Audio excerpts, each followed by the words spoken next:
Welcome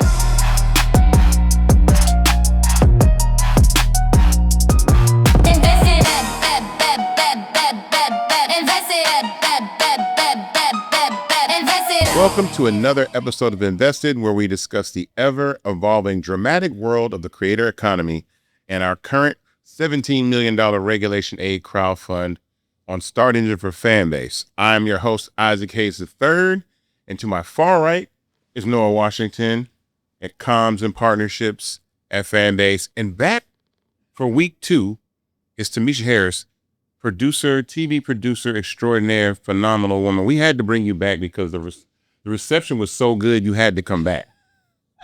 You had to come back. It was like, yo, who is that? Matter of fact, somebody said, we like her. Like, we want more of her. Oh, wow. So we had to have you back. Oh, I'm happy to be back. The people have spoken. The people have spoken. Got to listen to the people. Yeah, you played a very important role in getting a message out about the urgency of what this moment means and what we're doing at Fanbase.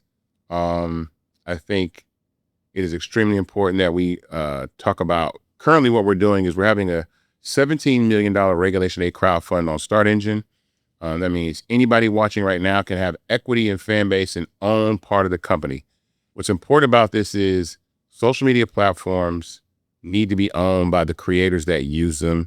And then as we discussed last week, that Black media and Black people need to own social media platforms. So if you want to invest, I want you to go to startengine.com/fanbase. The minimum to invest is $399. That gets you 60 shares of stock at Fanbase at $665 a share. We just crossed $13 million raised. Woo, woo, woo. It's really good because the raise ends at $17 million. So there's $4 million to go. So we want everybody to go ahead and invest in Fanbase. Now, last week, I think, after our conversation, we said that we were going to have a conversation about some people were reaching out and we were going to make some calls, but I wanted you to talk about how the call is coming because you lit the fire and you put the word out there. So we let everybody know what's finna go down. Yeah, I mean, and Isaac, you are a man who has created something that you've done something that every disruptor in history has done. And that's created something. We said we needed it, and then you created it. And now it's time for us to, one, show up for you. We need to show up for you, and we need to show up for the community. And so we're going to the collective, our collective community. And so we are going to have a strategy call. So I'm going to, be reaching out to the big names in media that I've worked with, that particularly the people who have been ousted, those who have also not been ousted. Right. We need everybody. So it's the media professionals, it's the entertainers, it's the athletes. I've had so many people reach out to me from the entertainment industry, from actresses, reach out to us, from actresses to rappers to, media professionals, and they're ready to go. Executives on a very high level in TV, they're like, set the call. What's the action plan? And so this is the call to action. When I reach out to you, when we reach out, it's how they say, who all gonna be there? You're gonna be there. You're gonna be there. You're the name that needs to be there. And so we're excited. We're excited to get going. And a friend of mine in the TV industry, one of the executive producers, she says, I don't want to talk about it. Let's just get to work. And I loved that. She DM'd me. She said, let's not talk about it. Let's get to work. So that's what we're going to do. The call is coming. The call is coming. Answer the phone. The email is coming. The email is coming. Get ready. Noah, we're going to jump into the creator economy stories that have been top of mind recently. Brother, we have one particular talking point. You hear about Taylor Lorenz? Taylor Lorenz. Yes, I've heard about Taylor Lorenz. Do you guys know who Taylor Lorenz is? If you not, you want to go into it? Or you want me to? No, go. You start, and then I'll jump in. So Taylor Lorenz is a writer for currently Wired, formerly the New York Times, and on August 27th of this year, she put out a piece called, and I quote, "A dark money group is secretly funding high-profile Democratic influencers." And I know you got a few things to say about that. Well, yeah. So this article came out a few days ago, and it was basically about a group called the 1630 Group, which is funding a group called Chorus, a nonprofit called Chorus, where they actually, I guess, used influencers or content creators to get messaging out there. And I think it might be pro-liberal or pro-democratic leaning. So Taylor Lorenz writes this article, but in this article, she names some Black creators, one in particular, A.B. Burns, who goes by I Am Legally Hype. And in this article, she accused content creators of taking money in upwards of $8,000 per month to talk about and create content. And the Black community, a lot of the Black creators actually sounded off and really struck back at Taylor Lorenz for, number one, making the article seem kind of nefarious, saying dark money. If anybody doesn't know what dark money means, it means that this organization is funded and not all of the dollars are accounted for by who is actually giving the money. So it kind of makes you think, like, is it illegal? Is it underhanded? Is it creepy? So it's definitely clickbait. And then more importantly, she accused these content creators of taking money to promote. One of the things with that I Am Legally Hype talked about is, number one, we talked about this last week, is that content creators were getting paid $8,000 a month to create content. Well, she actually showed an email where she got offered $250 a month to make content. And that doesn't line up pretty much with how most content creators paid. I'm pretty sure she saw that, oh, they're getting $8,000 a month to get paid. She turned it down. She turned the $250 down. But I think there's two important things. One, content creators deserve to get paid. And if they're making, pro content about messaging that is about voting or being active in the community, I don't think that there's any problem with that. But the attacks of also just misrepresenting Black creators in media, because again, I haven't heard about this really on Black media. And we also talk about the importance of why these stories need to be talked about on Black media as well. So, I think the direct question that comes from this, that the first thing that comes to my mind, should journalists apply equal scrutiny to both liberal and conservative influencer funding? That's the first thing that comes to my mind. And personally, I think so. I don't believe in extremes. I think extremes is what led us to where we currently are in the state of this country to begin with. I think far more of middle ground, bipartisan, has been left to the wayside. And that's how we got MAGA, right? MAGA is the ultra right. What's your guys' take? I agree personally. I think that journalists should apply equal scrutiny to everything. And it's okay. You have, the opinion journalists, and that's okay. You can apply the equal scrutiny and still say, this is where I lean. People want to know that. People want to know, give us the facts, and then you can tell us what you're leaning towards. So I think, yeah. well, I mean, let's be clear. Like, first of all, there are a lot of Republican organizations that are funded that pay content creators to not only make content, but propaganda content, fake content, unreal content, misleading content. So I don't understand what's the purpose of this article, because we have all been very critical of the Democratic Party not necessarily being on the pulse of what's really necessary to communicate to voters.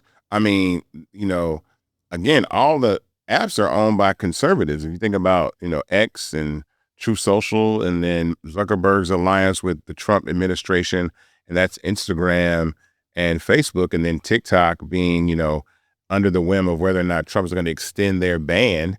So, I mean, it's time for the Democratic Party to step up just to have a fighting chance and being able to have news and get the platforms out there and get the conversations out there. So I don't have a problem with doing that. I think the issue that the creators are having again is with Taylor Lorenz, and I've had a couple dealings with Taylor Lorenz in the past, very brief. But I also know that in the past she's covered African American creators before, and in those conversations she said some things that, or allegedly said some things that are not necessarily favorable, and one of those things was, "This is why Black creators can't be great."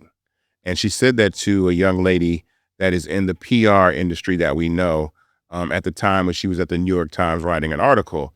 And again, this is the importance of Black media being able to cover Black stories, because, a lot of times in these instances, it makes Black creators look like they're charity cases for social media platforms. Like, oh, thank you for writing about us. And, the New York Times and these organizations that write about content creators, when we know that Black content creators are the number one content creators that make these apps work anyway. So to Taylor, well, first of all, the internet streets are handling her by themselves. These girls are going in. Oh yeah, it's it's progressives, and she's usually being attacked by the conservative voter base, right? Yeah. Let's break that down. Why do you think that is? I don't know. I mean, I think she just, remember she said that crazy thing about the dude from United Healthcare getting killed. Remember she went on. Yeah. She was happy that she was celebrating. Oh wow. She was on like what Piers Morgan. Yeah. And I think she got fired. I think she got fired from her job How after could she saying that. not? Of course. Yeah, she was like, "Oh yeah," she was celebrating like, "I'm glad he's dead," and I'm like, "What?" And they were like, "Do you hear what you're saying?" Yeah. Yeah. She stated she felt joy and not empathy over the murder of the United Oh States. yeah. There's no way. Not a reputable outlet could not have kept her on board. Okay. Oh, really? Okay. Yeah. Yeah. I mean, there's. I don't know what type of privilege that would be. Right. but to keep her on board. So I mean, we'd have to research to see if she's fine. Yeah, the direct quote was, "I do believe in the sanctity of life, and I think that's why I felt, along with so many other Americans, joy, unfortunately." Oh, That's the direct so quote. many other Americans. Okay. Yeah. Wow. That's crazy. I mean, again, the importance of these types of conversations and the way that they're framing also Black creators, because now a lot of these creators are getting harassed on how much money you're making. They're checking their pockets. Like, what's going on? Where you getting paid from? And I'm like, why is that even also anyone's business? As hard as it is for content creators to get paid anyway, why is that anyone's business anyway? Well, let me ask a question. Do you think the controversy is about the creators being paid or the way that it was presented? In the use of the term dark money, I think to your point is more about the lack of transparency, right?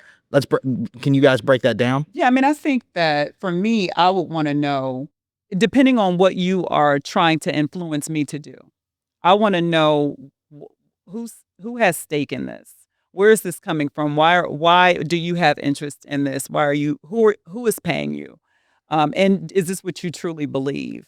I want to know, and I'm a true journalist, so I want to know where it's coming from. Who's the source? So for me, it does matter. So to reiterate what dark money really means again is, the term dark money refers to funds used for political influence where the original donor is undisclosed. It doesn't automatically mean the money is illegal, corrupt, or shady. It literally means the source of the funds are not transparent. And so I think the critics argue that phrase itself is misleading. Dark money is that that is misleading because it sounds nefarious. It sounds like it's evil or fraudulent or something like that. And it's really just like, maybe this rich billionaire just donated a bunch of money to help progressives get the word out. Well, they call it dark money. And both conservatives and progressives have used that language before. So it's not that big a deal. But I think the way that she's, placing it upon these creators, when we know, again, on the other side, the amount of propaganda content that gets sent out every day by conservatives happens all the time. So. I like what you did earlier when you said, this is what dark money, this is what this means, because we hear that and it does sound nefarious. It's like, okay, dark money, she got this from an underground, whatever. Mm-hmm. So that's the importance of we're doing what needs to be done. So when we talk about what does Black media need to do in order to, whether it's, defend these Black creators or whatever, or creators in general, when something is said that may not be, they may not have the full context of it, we have to explain what these things mean, because um, social media is not just social media. We know that social media is now mainstream media. Yeah. And we can see that. And so it's incumbent upon us to explain to the viewers, people who are watching us, this is what this means. So we have to take what they've been doing in mainstream media, the NBCs, the ABCs, and we have to also apply that so we can give people the real information and not just say these terms, throw them out there, and then leave it up to them to, to determine what it means, because we know that dark money has a negative connotation. I 100% agree. Short form video is the highest form content medium in the world right now, right? So people are not looking up and Googling and reading. We have the shortest attention span that we've ever had. So I agree with that. Well, that's the headline. Remember the headline of the article is like, these creators are taking dark money, and most people read the headlines like, well, what does that mean? But didn't I say that? Yes, the headline is everything. Yeah. And so they take the headline and it's like, that's what the truth is. And that's why it's so important for us to go and correct it. That's why what we're doing is so important. That's why when we call on the journalists, the true journalists who are now on social media, doing what they've done for so many years in mainstream media, we need them. So they're not, we don't just throw away these journalists. These people have grit. Yeah. They bring the truth. They are studied. Not that, social media journalists and are not, but there is a craft, there is a study, there is a research to this, and that's why it's so important for us to make the call. Not to go back to that, but to make that call and say, this is why it's so important for us to bring on the old school journalists, especially as I'm sorry, you go. Go ahead. No, especially as, more and more publications, be it broadcast, especially on the print size, print paper is no longer a thing. Right. People are going digital now. At AJC? Yeah, AJC shut down. So I think more and more seasoned veterans are going to turn to social, whether it's live or pre-recorded, for sure. Mike, before Mr. Hayes, I just want to ask one question then, since you touched on it. What is the role of legacy media and even Black media in situations like this?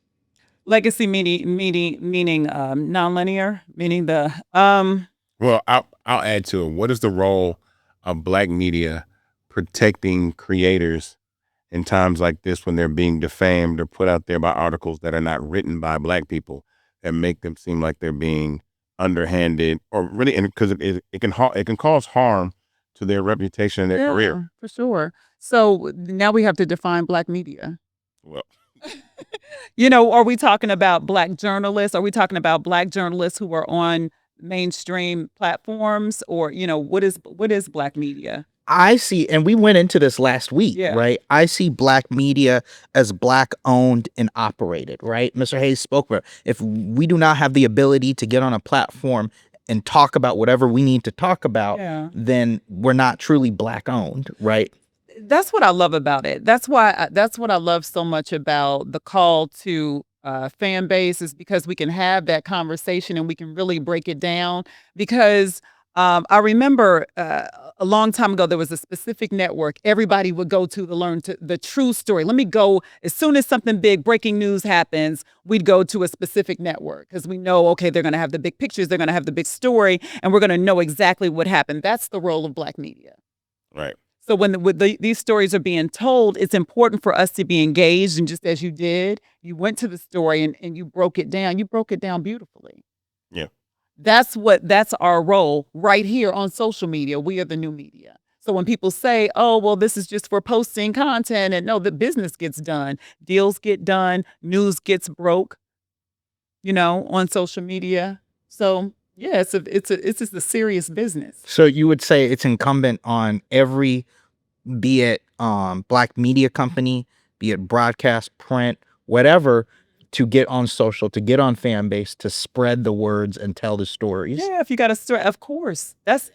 Of course. The reason why that's important is because today, like the things that we're talking about today are real life stories that are happening right now. And it's not fun and games. These are not jokes. And again, I always say, like, again, I enjoy the memes. If you want to talk about young thug, getting caught on jail phone conversations and linking all that stuff and the beef and the drama, but we also have to slip in the real opportunity to defend or talk about what's really happening in our communities, what's going on, and if we don't use that, then that isn't Black media. So again, I put the pressure on platforms like this, and as we get further into this conversation today, especially later on, we talk about this other situation, like we need to defend our community through media and tell our stories. I think right now we are being more exploited as it comes to media. I'm not gonna go to any particular publications, but right now Black news is extremely profitable for advertisers, especially as you see larger publications making Black sub brands. Agreed. Yeah. Well, I mean, we'll like I said, Taylor's getting on her and they're handling Internet that. justice. They're getting the internet justice from her. What's next? We're talking about Gen Z now? Yeah, man. I read an article by Axios, and it's pretty informative and ties directly to what we're doing here. So the headline is Gen Z and everyday investors are driving the future of wealth. So a new report by JP Morgan Chase Institute shows that as of early 2025, Gen Z and lower income individuals are investing in the stock market at record levels, 5 times more likely to put money into financial markets than they were just 10 years ago. So, as educated, slightly older than myself, people, so I'm 26, guys. What's your hot take? It's just it's more accessible. I think the information is more. You can go and you can do it online. You can buy stock online, and then the information. There's so many podcasts. Yep. That makes the information palatable for Gen Zs. In my opinion, I think that's why it's like, oh, okay, it's no longer this secret, society of how to invest. It's fun. And it's covered on, we're covering it on the news. These people are making millions. And so, just the same with influencers. People want to get rich quick. Yeah. Yeah. Well, I look at investing as a tool, and I always say this, like, specifically, especially for content creators in Gen Z, if you're creating content, like, this is your opportunity to actually own infrastructure. Because what this lines up with is the reason why I put out the call for even young content creators to invest in own fan base, because you got to understand how much these platforms are worth. You got to understand that ByteDance just saw the valuation of $330 billion, which is TikTok's parent company we talked about before. So it's a $330 billion company that a lot of young people around the world, content creators of all races, right, are contributing but don't have equity in. And again, that was the reason why I love equity crowdfunding for fan base, because again, it allows the user, right, to do that. And so when you think about content creators, you guys are tapped in more than anybody on the planet. Your influence is the number one influence in the world. So imagine having ownership and equity into a platform and then leveraging your influence to scale that platform to the next level and have equity. And then plus we monetize on the front end of the platform, allowing you to have subscribers and get tipped. And so I think that's important. Like, you can't miss an opportunity like this. Again, I'm as we get to this, like, almost middle point of what we're talking about, I want all young creators to go to Start Engine. Like, go to Start Engine right now. Go to startengine.com/fanbase. Look at it. The minimum to invest is $399. And again, I know you don't think that $399 is a lot and can give you a lot of return, but where Fanbase is as a company, we are young enough, we're pre-IPO, and we have the ability to scale a lot larger than all these companies that are already selling their stocks on the public market, and you can have equity and have ownership in it. So again, go to startengine.com/fanbase and invest. Every content creator should have equity in the platforms they use, and Fanbase is giving that opportunity right now. So I want to take this time and just ask you guys a few questions, right? So what do you think the surge in Gen Z and lower income investing reveal about the democratization of wealth building in this country? You got to start. Who wants to take that? Me? Yeah, that's. I mean, I think, again, wealth has always been something that is a secret, right? When I talk about investing, give you a prime example. I had this conversation yesterday, matter of fact, in an audio room, and everybody in the audio room was like, I hear what you're talking about, but you kind of have to dumb it down for us. When you use the word accredited investor and they didn't understand. So they're basically saying like, oh, you're saying that the entire time all these private companies have been around, rich people got together and made a law and said, unless you're rich enough, you can't invest in this company. And so all these years that the Microsofts, the IBMs, the Dells, the Googles, the Oracles of the world were already invested by rich people. So the Jobs Act, which is what we use to raise capital for Fanbase, takes away the accredited investor rule and wipes that out. And the number one reason that the accredited investor rule is always used all the time, and I repeat this again, is saying, oh, well, most people might not be sophisticated enough to invest. Oh, we don't want your aunt and uncle to blow their life savings on a bad investment. We don't want them to do that. But if that's the case, then why is the qualifier wealth? Why is the qualifier how much money you have?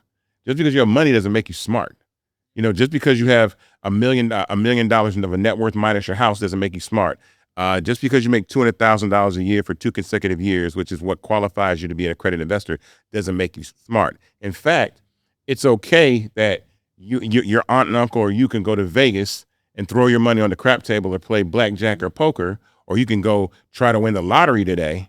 But God forbid you invest in an early stage startup pre-IPO that can scale to hundreds of millions, if not billions of dollars. And now that opportunity exists, which is why I press so hard on, the democratization of investment, especially for young people. So that's why crypto is so popular. Because again, it's like I can get into crypto, something that you can jump in immediately, or investing in companies using equity crowdfunding. So take advantage of these opportunities to really be a part of things, especially, I don't know if you can control the price of crypto or not. But I know that if I'm a content creator that has 1 million followers, 2 million followers, and I take an equity position in a platform like Fanbase and bring my audience over there, that's automatically going to increase the value of investment. And that's the point in using that, is leveraging your reach, your influence to actually increase value in an asset that you own. So I'm sorry, Miss Misha. No, well, I was just gonna, just to your point, again, it's more accessible. We see people who look like us teaching about investing. We've got, you look at Isaac, and then you look at, the guys from Earn Your Leisure, and so many other people who look like us. It's like, oh, okay, wait a minute. This is something that we can do. This is something that, I could learn about, and they're making it palatable for us to learn how to do it, for the young 17-year-old or the 18-year-old, or to learn how to do it. And then it's something that they can, work whatever job and then take $200, take $399, or take $50 and invest. So, it's not only for that secret society of wealthy white men. So my last question on the subject is then, could ownership and platforms like Fanbase represent the next evolution of how Gen Z and everyday investors build long-term wealth? Oh yeah. Look, part of me says that they're going to not allow people to do this in the future. I don't understand. Like, part of me says, oh yeah, y'all not going to be able to do this again. So you're telling me that you can build a social media platform, allow all the content creators to have equity in it, then get on all the other social media platforms and talk about moving to this platform by telling everybody to download the app and use it. Then now your app is worth 100 million, 200 million, 500 million, $1 billion just by doing something like that. And so your equity position in that company increases just by using your voice to increase the value of the asset you own. I'm like, it's really like a no-brainer. Like, again, like the power that people have, especially on social media and influence, and people that have a fan base, and people that have reach, to be able to have a conversation and say, look, that's why I say, look, we want people to download Fanbase and use the platform, but I always say, before you do, don't do it for me. Do it for yourself and invest. Mm-hmm. Don't just download Fanbase like, oh yeah, I'm just downloading Fanbase because we're downloading Fanbase. But there's an opportunity to invest too, because we see these headlines where people exit companies. We see these headlines like so and so has just acquired such and such for $1 billion, or so and so has exited this company for $1 billion. Like we see Ryan Reynolds. Like, again, when Ryan Reynolds exited Mint Mobile and T-Mobile acquired that company for $1.35 billion. He made $300 million. What was the stat that you had last week about Africa? Oh, On to the 29% of Africa is, I'm sorry, 60% of Africa is under the age of 29 years old. And that's crazy to me. That means Africa, even that opportunity, all those people of color that are going to be on social media platforms in the future, that infrastructure, that connectivity between America and Africa and Black people and us all being on the internet together, that is a massive opportunity. massive opportunity Yeah. fan base. For sure. 100%. Yeah. So I think now is a good time. Plug the raise again, Miss. Plug the raise again. So listen, we're raising $17 million in a Regulation A equity crowdfund on Start Engine. If you want to invest, go to startengine.com/fanbase. The minimum to invest is $399. That gets you 60 shares of stock at Fanbase at $665 a share. As we say, this is not a GoFundMe. This is not a donation. This is not Kickstarter. This is actual equity stock and ownership in the company that exists right now as we continue to build. We have over 23,000 investors that are on the cap table, people just like you that believe in what we're doing and have invested in the company. And the real importance of this, and let me talk about this because I had a comment. Oh yeah, I got to talk about this. So I've been sharing a lot of our content. And so a gentleman posted a comment and says, man, Isaac, I really, really want to support Fanbase, but it just doesn't have the functionality of Instagram and it doesn't have these features that TikTok has. And I said, well, let me explain to you how this kind of works. First of all, I'll take that as a compliment. Anybody out there that compares Fanbase to Instagram or TikTok, thank you, because that's letting you know that this company right here that has raised some seed capital is competing with platforms that are worth hundreds of billions of dollars. And so the gap between them and us is not that far visually. So some of the functionality that you're talking about requires lots and lots of money, which is why we're raising capital. And so I explained to him that the movement has to happen first. When you come to Fanbase and download the app and use it, it's not going to be perfect in the beginning. Because if I think about it, like if I think about how Instagram was when it first came out, the first few years, the first 4 years, there was no video. There was no carousels. There were no DMs. It was just photos with filters. And we were just happy to be. And we were just happy to be there, right?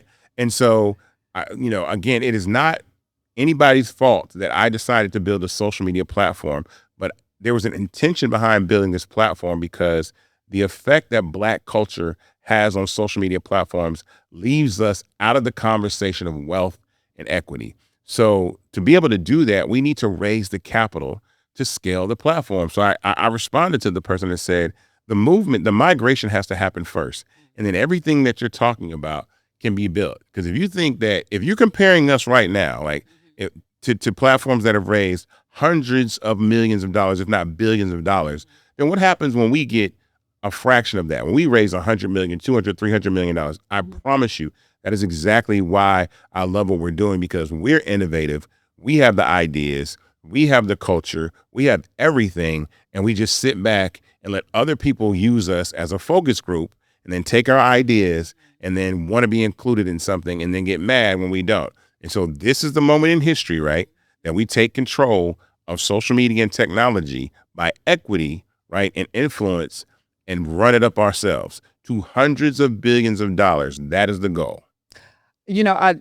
I'm happy that he actually posed that. It doesn't have the bells and whistles, and I think about did Barry Gordy have marble floors at Motown, or did Tyler Perry? We heard about Tyler Perry has a whole entire documentary about his story, and we love to hear about the stories of people, how they start off. You have created something that we actually need. This is not a bells and whistles conversation. Right. This is something that we actually need, that could really be a life or death situation for us. If it comes to that, we need our own media. And so when people say, okay, it doesn't have the bells and whistles, it tells me that they are really not tuned in to what's happening, and the how critical media is right now, social media. And so no, it may not have the bells and whistles, and it will have the bells and whistles, just like you said. Instagram didn't have the bells and whistles, but it will have the bells and whistles for all the people who, fun is important.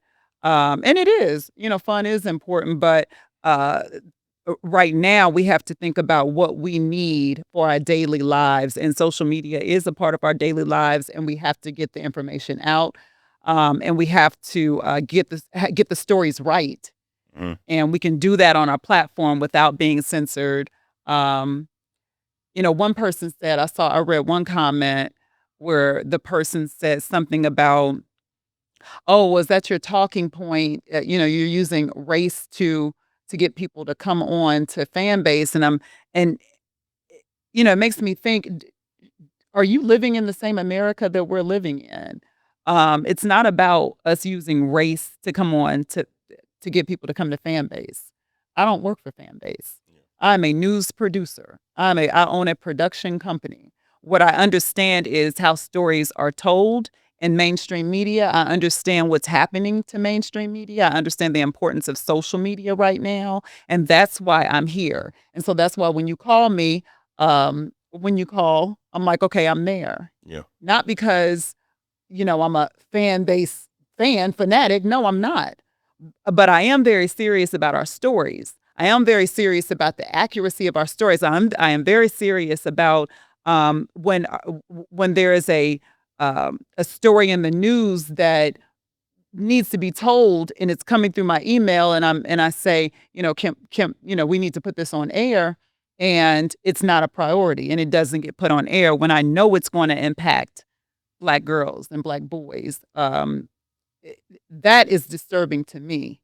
Right. And so that's why it's important and I know media professionals can attest to the same thing. Every day we're told we can't put stories on the air that impact us.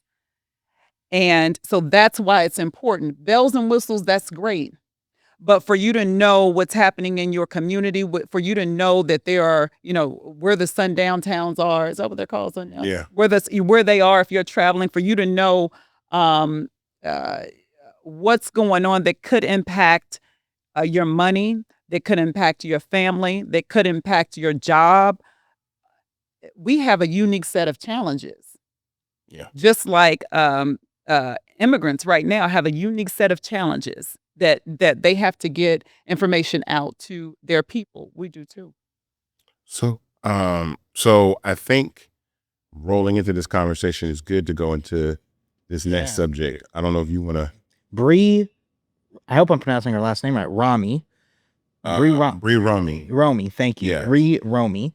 So, entrepreneur, she designed this hair clip for Black women. Yes. And then she designed it right. I'm going to read the description of it. It's a marketed unique magnetic hair clip specifically for women of color with locks and braids, right? It's low tension, protective, and innovative, designed with a Black woman's hair in mind, right? So, great invention, right? I think everybody, it's an easy assumption to say that that's a needed product. Well, wait. Let's jump a little further into that. Yeah. It's Black innovation again. Yeah. So this young Black girl created a hair clip that has unique styles and shapes, stars, bows, really, really nice. And it connects with two magnets, and then it has teeth that can go through braids or locks and hold it together. So now she does this. She's starting to sell her product. And then there's another woman online named Kristen Owen that is selling the same product. She's white. She happens to be white. And she's selling, I guess, a knockoff version of what Bree's hair clip is. Now, give them the kicker. So here's the kicker. So Bree recognizes the fact that her shop is copying her style, and she makes a comment in a conversation to, I guess, Kristen Owen about using her product, and then another influencer copycat by the name of Keandra publicly came out and defended her as well. So what happened was this girl got on the internet and started crying saying the copier got on the internet claiming white lady claiming victimhood, bullied. Yeah. And so what happened was she filed a lawsuit against Bree, the innovator, and the activist Keandra that defended her, and a judge actually sided with her and let them in 6 days a federal judge with the copier and issued a gag order. And said within 6 days a federal judge issued a gag order preventing Bree and Keandra from publicly discussing the case, and a UCLA law professor flagged as constitutionally shaky. So imagine you invent somebody steals your product, you question them about it, and then they sue you, and a judge sides with you and says they can't talk about it. What's going on? White women tears, man. Well, that's what it was basically said. It says if this fits into the historical pattern described as white women tears, weaponizing victimhood and the legal system against black women who speak up. And this is my problem with black media. This is a huge story. We are not talking about this on any of these platforms, these black-owned media platforms. There's a young black woman that has innovated and built something, and I do not see it on The Breakfast Club. I do not see it on The Shade Room. I do not see it on The Root and The Griot. And I understand that there's a lot going on, but we have to have our ears to the ground and to our community, that when these things happen, we come to the defense of our own. Because right now, there's really TikTok is really the community that's standing up for her and her product. I know that she filed a patent on the product itself, but again, we have to amplify these stories, because this is just a systematic pattern of things that black people create. Our ideas get stolen, somebody else takes it, makes a bunch of money off of it, and we don't really have a chance to do anything about it. So I want to get started with this question, right? The historical narrative of white woman tears, right? How does this narrative fit into the accountability and then the victimhood of what the copycat is claiming, right? Speak to us about the historical narrative of white woman tears. Well, I mean, I'm not a white woman, but again, I've said before that I've had my own situations where I was in situations where I felt uncomfortable by what was being said by a white woman, and I've always kept my distance. I've never, dated white women, and I've always just, been attracted to black women. But I understand far too often that the weaponization of things that a white woman can say against black men or black people have real life consequences. I mean, Tulsa was over something like that. An entire community was burnt down because a woman said that she was touched by a young black male, and they burnt the town down. And so I know, no one nobody black is immune or not susceptible for that kind of conversation to be had and those kind of accusations to be had before. But when it comes to, again, our IP and our intellectual property, these are the kind of things that really, really bother me, because again, I'll use the word allegedly, that she allegedly copied allegedly copied Bree's invention. And then when she's getting questioned about it, she files a lawsuit. And again, those are the things that just happen systemically over our community time and time again when it comes to our inventions. You said one thing, that TikTok is coming to her defense. Yeah. So I think I'm willing to bet that there are a lot of white women on TikTok who were coming to her defense as well, the black woman's defense. Yes. That's one thing we don't talk about. We do talk about the white woman's tears, but there are some white women who get busy. Absolutely. There are some white women who really get busy for us, and they will read a white woman who was crying for no reason to the ground. And so I think that it's important to talk about that, because we need that. We need that voice. We need the white woman who is, and I have friends who white women who are friends that will read you to the ground. And so that's important. That's so incredibly important for them to know that we see you, we appreciate you, and keep doing it, because they know their people. You know what I mean? They know what that looks like. So it's important. Yeah, and important. To be candid, that's how I even saw the story, was a white woman that was calling her out. She was like, they might not be able to talk about you, but I'm going to talk about you. Absolutely. I'm going to call you out on what you're doing. Yes. And why you're copying this black woman.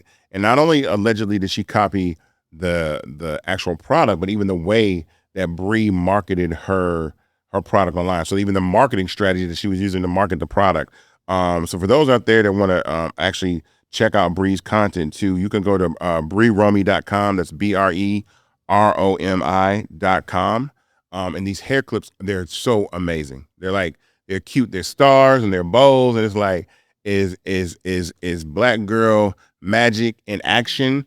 And once again, somebody's coming and trying to just snatch that from us. And so I think it's very important, again, that's the role of Black media, to make sure that we talk about these things and have these conversations to protect our creatives. I think it's important. Do you think that Black creators and inventors, we should be more aggressive about filing patents early on in the process? Look, I'm working on this thing with Sexy Red right now. I told her, like, you weren't here. I don't think you were here. But so what I say about that is that Black culture freestyles greatness and innovation. Yeah. And sometimes we do it to a fault, and we don't understand that we're doing something and saying something that can make a lot of money. We don't understand that we're the cultural engine. Yes. We just don't get, like, we know it, but we don't understand that without what we are innovating, without what we are creating, nothing moves. And the minute we understand that, the minute we get it, then that's when we take our power and say, oh, wait a minute. You know, when I say go, it's go. When I don't move, then nothing moves. Right. And there's so much power in that. And so we'll say things, and I'm like, man, you better trademark that. Yeah. Like, you better copyright that. Like, this is a couple episodes ago that shout out to Kai Cenat, who's doing Mafia-thon 3. But his last Mafia-thon last year, he had Sexy Red on there, and she said something during the broadcast with Kai Cenat, and I trademarked what she said. I went and tried, because I said, somebody gonna take that and make a bunch of money, put their kids through college, and Sexy Red gonna be like, hey, that's mine. Yeah. But I'm like, when you freestyle some fly phrase online, make sure you trademark it. And so we're working on that product and that phrase right now. Nice. To have it out. You're giving it, each episode you give more and more clues about what it could be. No, I'm just saying, look, man, we gotta stop saying fly stuff. Anytime that I say something, help it. That's my point. It's like, yo, I'm telling you right now, I told you something that I filed a trademark on, and I'll say it again. I filed a trademark on shits and giggles. Guess what I filed it for, though? Toilet paper with jokes on it. Oh, wow. See, I was like, that's good. So as soon as I came with it, I was like, yo, trademark that. Yeah. Toilet paper, napkins. I said toilet paper, shits and giggles, toilet paper with jokes on it. Because if I say it, and then somebody runs off with it, I can't be mad that I didn't do my due diligence. Yeah. And that's what I'm saying. Yeah. Black culture has to do its due diligence in what we say and what we create and what we invent. So when we're making these, I've seen this time and time again. Some Black designer will make a real cool jean, and it'll be on Fashion Over the next week. Or anything. Yeah. It's just the same thing over and over again. But then also we got to know, we don't have that information. A lot of us don't have that information, even though we should, because it's very accessible. Like, we can find out how to do it. Mm-hmm. But we're so excited to create that we forget the business part of it. But that's social media. That's the reason why I made Fanbase. Yeah. We'd be so excited to create the dance, the challenge, all these things. And then meanwhile, the infrastructure winds up being worth $300 billion. Yeah. About 12, 15 people that don't look like us are multi-billionaires, have yachts and mansions and boats, and go on to invest in other companies, and they wind up buying basketball teams and influencing elections and being able to buy all the real estate and all these other things. And we got to stop and think like, yo, we have to build the infrastructure of the things that we create first. That is why Fanbase is there. I've said it again. If I was white, I would have not built this app.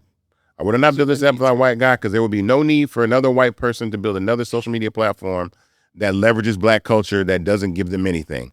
2, if I did not know that the value of this platform could reach hundreds of billions of dollars, because I see it with my own eyes. Yeah. I see that ByteDance is worth about $340 billion.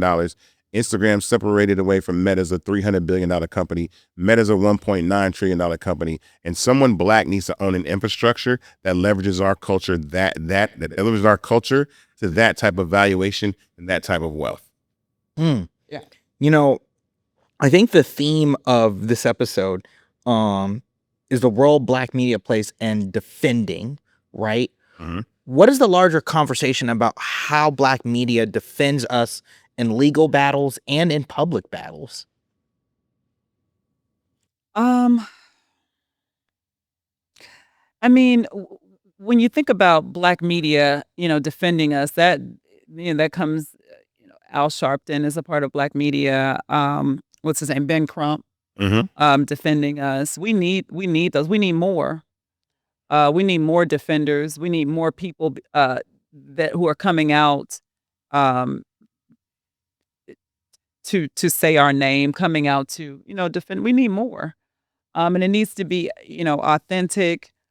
Um, but at the same time, we have to be okay with breaking down the stories just like you did. Mhm. That's important because a lot of times we don't understand the story. A lot of times we'll just like you said, like we'll read the headline and okay, that's what it is. But we really have to break it down so we can understand. Oh, this is how this could impact me. We need to understand how it impacts us. So Black media has to break things down, take time and just and break it down, break down the story just like you did. That was brilliant. Miss A? So, Well, what's your take? the role? Yeah. Say it again, because I'm gonna make sure I say it. Answer me that question because I got a freestyle. Yeah, so that's right. We're about to freestyle greatness. Exactly. What role does Black media play in defending Black creators legally and in the public eye? It's your duty.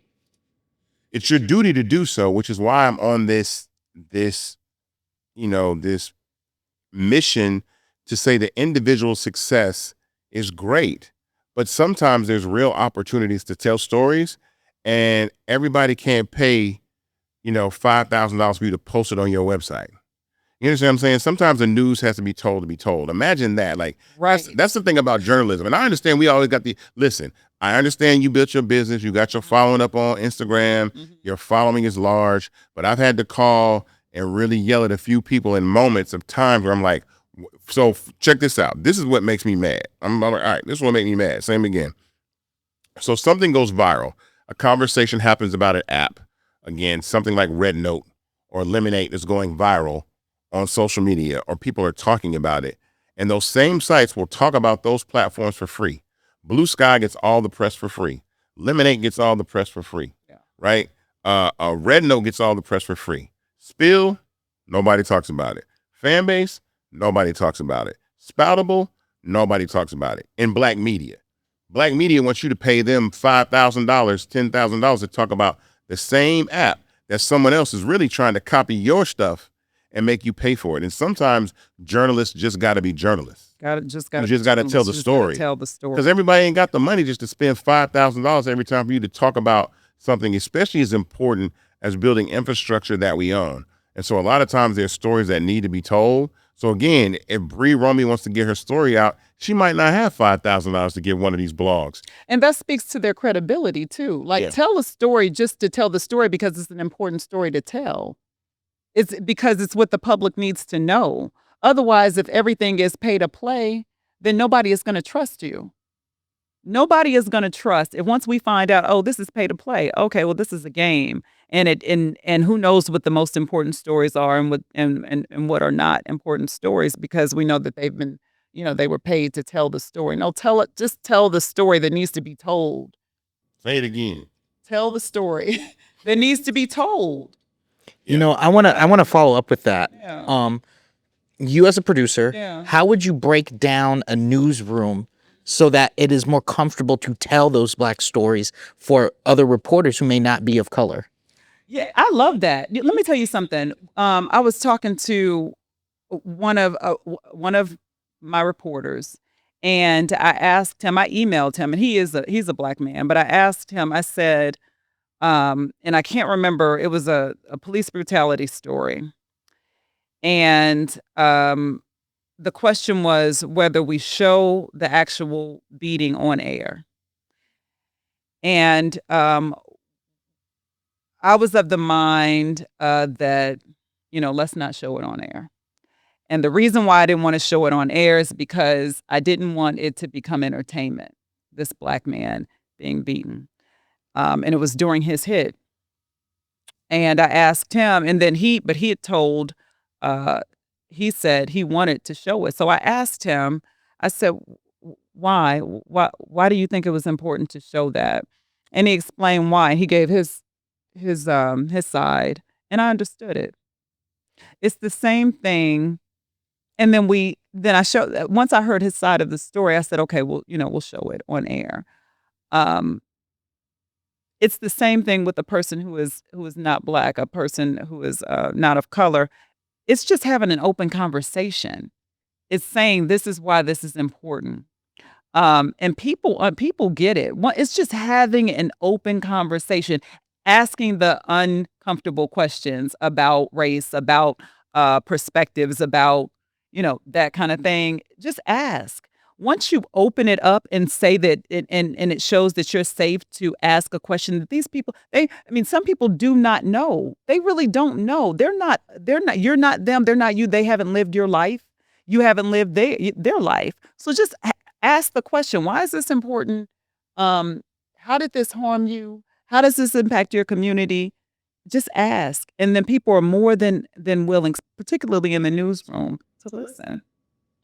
I love Did that answer your question? That completely answered my Okay. question. I think that was probably that is the best answer I could have hoped for from a question. It is. Don't play.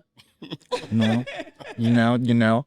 So we talked about a few. I was running up on time here. We talked about two people in particular. A.B. Burns, Tucker, and Bree. Mhm. Right. My question is when creators like Bree get silenced, and then Tucker is misrepresented. Right. What does this show us about why Black ownership is essential? Oh, I'll let you. Well, for one, it goes back to what I said last week. When there are people who control how far you can go, if I'm telling a story that impacts my community, I need that person who is controlling how far I can go to look like me. I need them to have, I need you to understand the interest. I need you to understand why it's important to tell this story as raw as it is.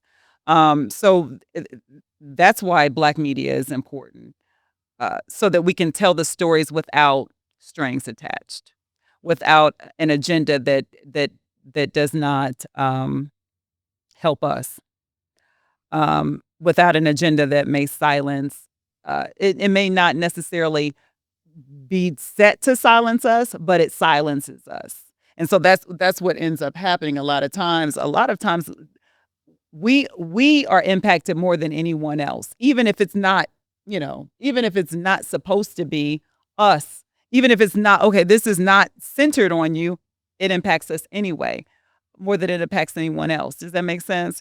And so the person who pulls the strings, I need them to, yeah, I need them to look up, man. Let me hit you on the Black ownership, right? Why are these two particular people examples of why Black ownership is essential? Because not only do the stories need to be told, they need to be told in length.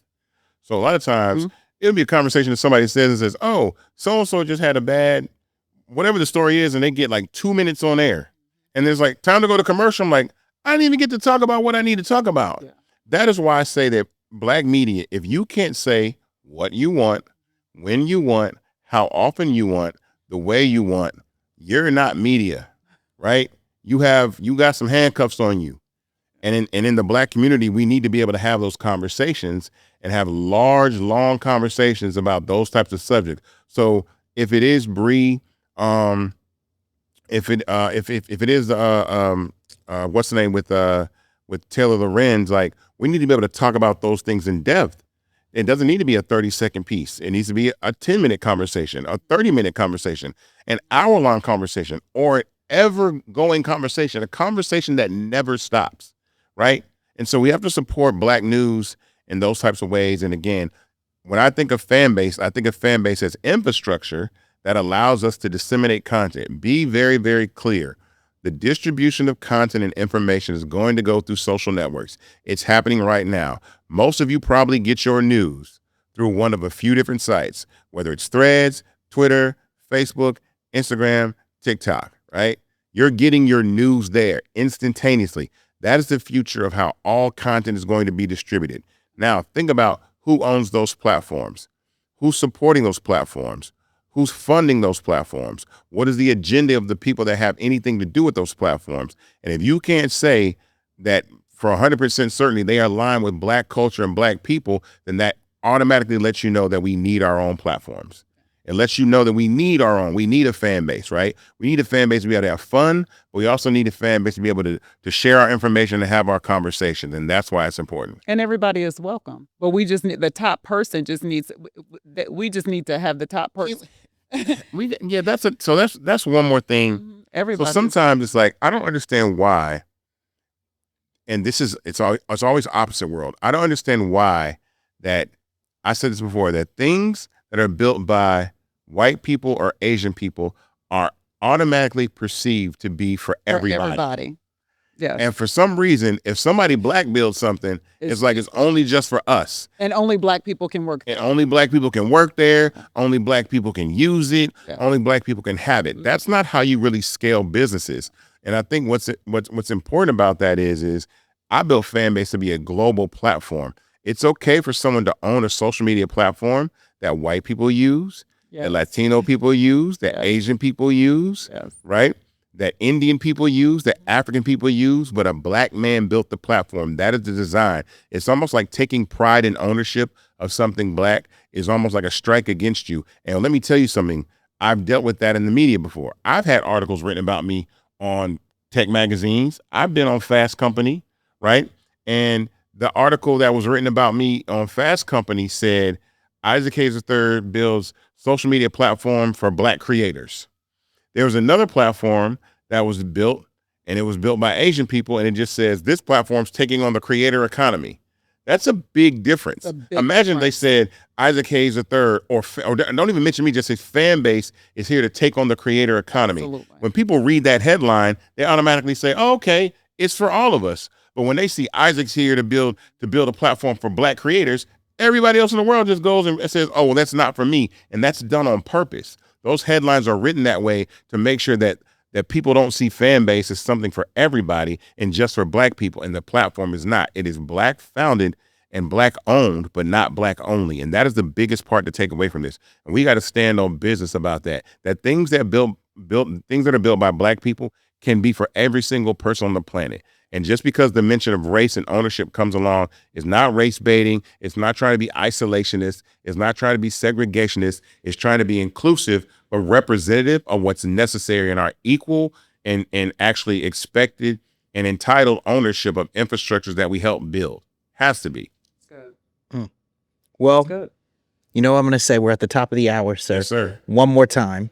Hit us for the raise. Right now, we are raising $17 million in a Regulation A equity crowdfund for Fanbase on Start Engine. That means you can get Fanbase stock for $399. The minimum is $399 to invest. That gets you 60 shares of stock in Fanbase at $665 a share. It's important. We just crossed $13 million raised. That means that there's $4 million to go. And the average investment in Fanbase is $1,000. So if there's 4,000 people out there that see this and want to invest $1,000 in Fanbase, we close the raise. And the importance of this is, to the gentleman that asked this question before, this capital is really what helps us scale and build and grow the company. And we dump every bit of energy and money and effort and creativity in building Fanbase. And so that's why we look at this as an opportunity. This is a unique moment. Like I said, anybody watching this right now, if you can find a social media platform that ever existed from Black Planet till now that allows you to have equity in it, invented in-app purchase peer-to-peer subscription so you can actually have monetization and have subscribers if you want, because it's free to download and free to use. Create an innovation like content migration where you can move your content from Instagram or TikTok, 1,000 to 2,000 pieces of content, and migrate over. And again, unless you have ownership in it, let me know, because we've never been here before. And when we've been in places like this where we've never been here before, especially as Black people, we got to take advantage of these opportunities. We can't. And and all of my friends said this, and even my mentor said this too. And I'll say this: I make no excuses for what Fanbase does, but he says if Fanbase fails, it's not Isaac's fault. He built it. All we had to do is hit download and show up. And that's the truth. All we had to do is hit download and show up like we did on Blue Sky, and have 25 million people show up in 60 days, Isaac can go raise $100 million, $200, $300 million, and the conversation is over. So we fail ourselves by not supporting ourselves. And that's the only thing I can say. We fail ourselves by not supporting ourselves. And we have to do that. Okay. So go to Invest in Fanbase, startengine.com/fanbase, and we see you next week on another episode of Invested. Invested.